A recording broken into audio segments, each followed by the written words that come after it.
માંજલપુરના રાજા તરીકે જાણીતા યુવા શક્તિ ચેરિટેબલ ટ્રસ્ટ દ્વારા સ્થાપિત શ્રીજીના દર્શન માટે પ્રથમ દિવસે જ ભક્તોનો મહેરામણ ઉમટી પડ્યો હતો।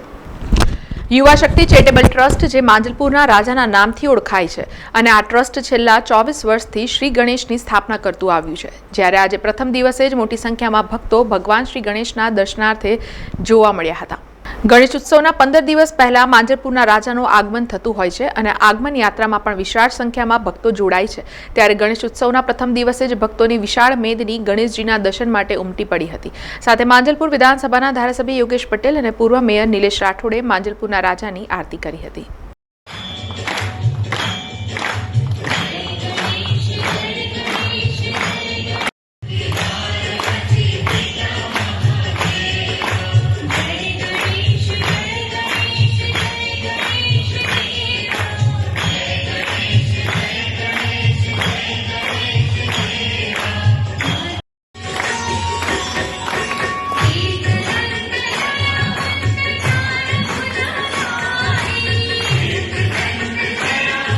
આજથી ગણેશ ઉત્સવ શરૂ થાય છે।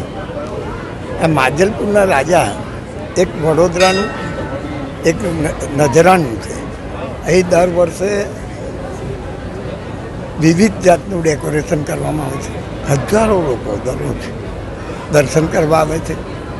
અહીંના જે ટ્વિંકલભાઈ છે કે જનકભાઈ છે એની આખી ટીમ બહુ સુવ્યવસ્થિત એની વ્યવસ્થા જાળવીને અહીં જે પણ ભક્તો આવે એને સારી રીતે દર્શન થાય ને નાની નાની બાબત ઉપર ધ્યાન રાખીને વર્ષોથી આ છેલ્લા 24 વર્ષથી આ ઉત્સવ અહીં સારી રીતે ઉજવાય છે। મને લાગે છે કે આવતી સાલ 25મું વર્ષ થાય છે અને મને આશા છે ને મારે હમણાં વાત બી થઈ એ બહુ જ રંગે ચંગે આવતી સાલ જે પ્રોગ્રામ થશે એ વડોદરાની યાદગાર બની જશે। યુવા શક્તિ ચેરિટેબલ ટ્રસ્ટ માંજલપુરના રાજા અમારું આ 24મું વર્ષ છે અને આજથી 15 દિવસ પહેલાં 24 ઓગસ્ટના રોજ અમે આ ગણપતિ માંજલપુરના રાજાની આગમન કર્યું હતું અને આપે એ ટાઈમે બી બતાવ્યું હતું કે ખૂબ મોટી સંખ્યામાં શ્રદ્ધાળુ યાત્રામાં જોડાયા હતા અને આપ અહીંયા દ્રશ્ય જોઈ શકો છો કે આજે પ્રથમ દિવસે ગણેશ ચતુર્થીના ખૂબ મોટી સંખ્યામાં લોકો એક શ્રદ્ધા રાખીને માંજલપુરના રાજાના દર્શનાર્થે આવે છે।